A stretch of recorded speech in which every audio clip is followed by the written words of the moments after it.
there is a very fine dividing line in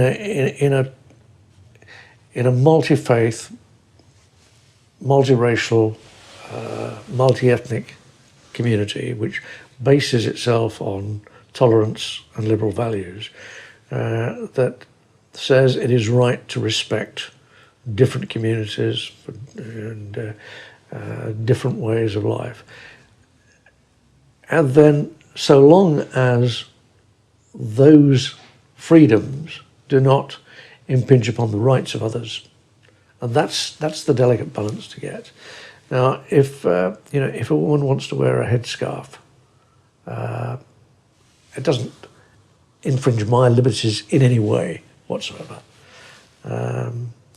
But if other aspects of we all have to curtail our activities in some way, either for the greater good of the community or so as not to abuse the rights of another individual. And those are difficult balances to get right in a free and democratic society.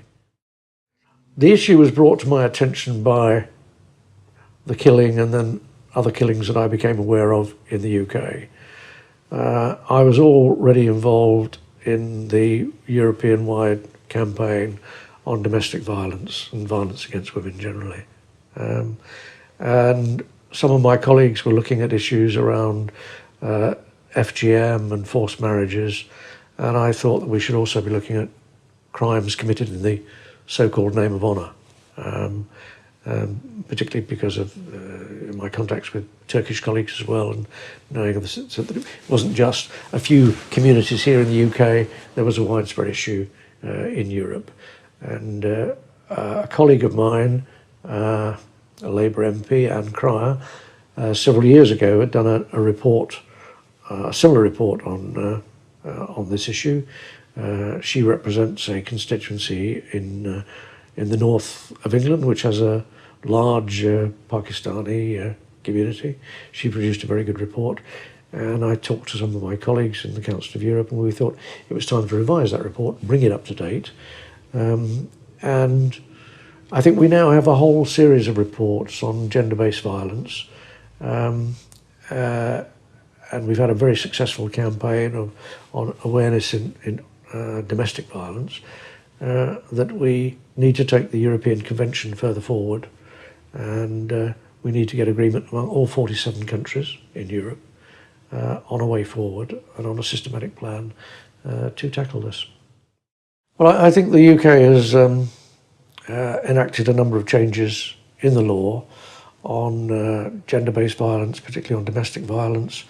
I don't think we need to change the law necessarily on the issue of mitigation and aggravation. I think there's sufficient powers there within the sentencing guidelines.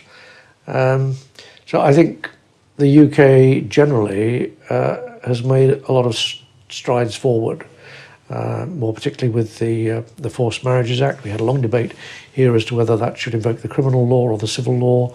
We listened to the communities concerned, and there was a fear that if we invoked the criminal law, that we might actually drive the issue further underground, whereas Parliament decided to go down the civil law route. But that is beginning to be shown to be effective.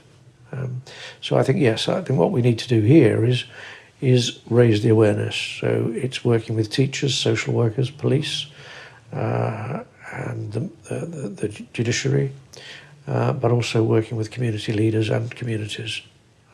In the UK, the government does have a violent crime action plan, and the good thing is that gender-based violence and honour-based violence is now within that action plan, and that's gradually going to be rolled out, and we'll see whether it's effective, and if it is, we'll commend it to other people in other parts of Europe, and where it's not successful, we'll try to strengthen it.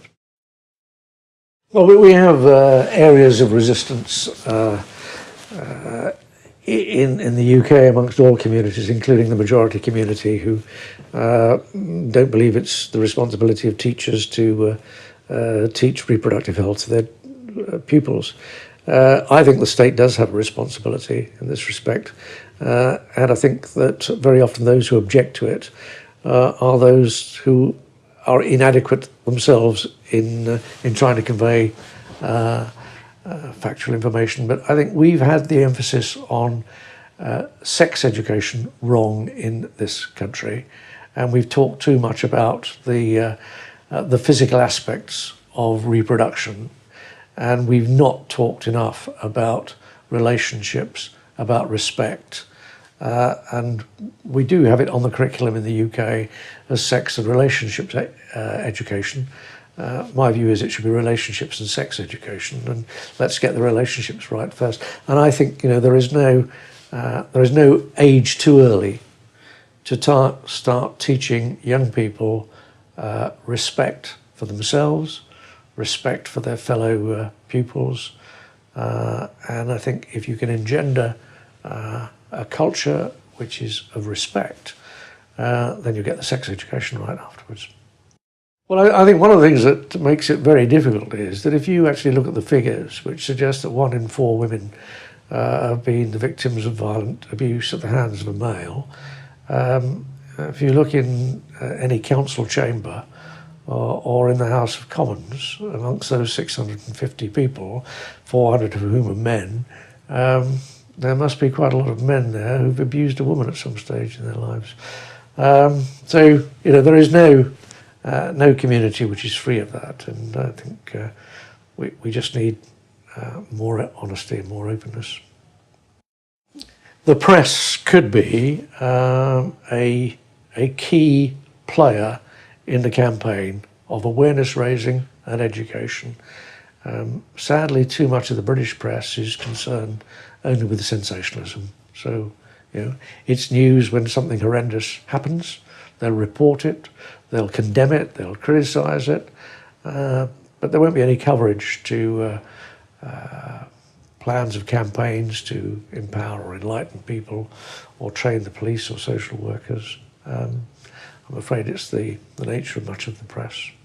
Well, I think there's a need in the UK, and it's beginning to happen, of engaging local authorities, local councils, to work with their local communities. The Home Office does have a programme of working with minority communities, that clearly issues around honour-based violence need to be part of those programmes.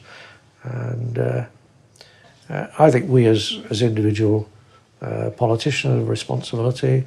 I went to my local mosque after prayers last Friday to talk about a whole range of issues. And I think that kind of contact is absolutely necessary, that dialogue.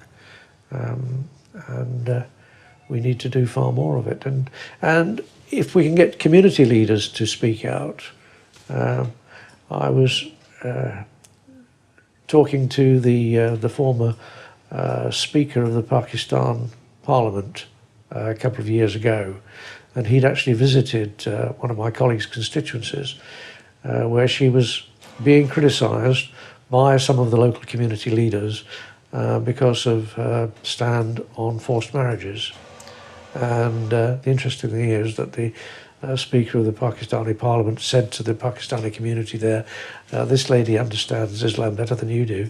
And it was good then to have a community leader actually to speak out.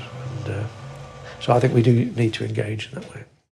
Well, it's a gradual process, but yes, I can understand, not just on this issue, on a whole range of issues, where members of Parliament or councillors actually depend on their community to vote them in, and if they're going to upset them too much, then they might not get voted in. But I don't think it's that extreme sometimes. There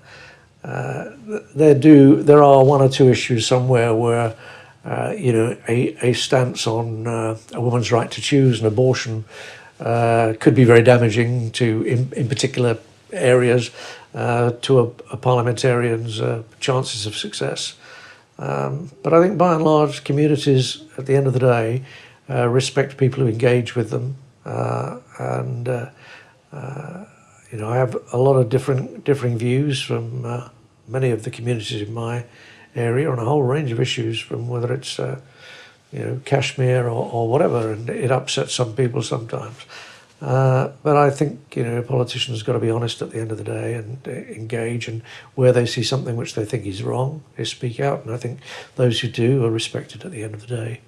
But I think there's also a great deal that can be achieved in we can do with self-help groups as well. There is now an attempt to build a network of male parliamentarians against gender violence. There's been a campaign in the UK, the White Ribbon Campaign, to engage men in speaking out. We've also now established a contact group of parliamentarians on domestic violence. I think there's a great deal can be achieved among MPs and parliamentarians in cooperative working and solidarity. But I think at the end of the day, the key issue is working with local communities and strengthening and empowering people at a local level. When we're talking about honour crimes, we're basically talking about patriarchal systems and oppression of women. There are some men who are caught up in this, but particularly in some communities, the homosexual community, where people who are openly gay are forced into denying it by their community, may be forced into a heterosexual marriage against their will, with all sorts of threats of coercion, violence, and all the rest of it. And that's the other thing with honour killings, whether it's that group of people or whether it's women. When we talk about honour crimes, we don't know what other forms of levels of coercion, intimidation, denial of freedom are used to get women to conform to what the community says is the norm. So it may be a denial of contact, it may be a denial of education, it might be physical abuse, psychological torture, whole range of issues, and that's all under the surface, and we don't know about it. It's not recorded anywhere, it just goes on, and I think we have a responsibility to lift the lid.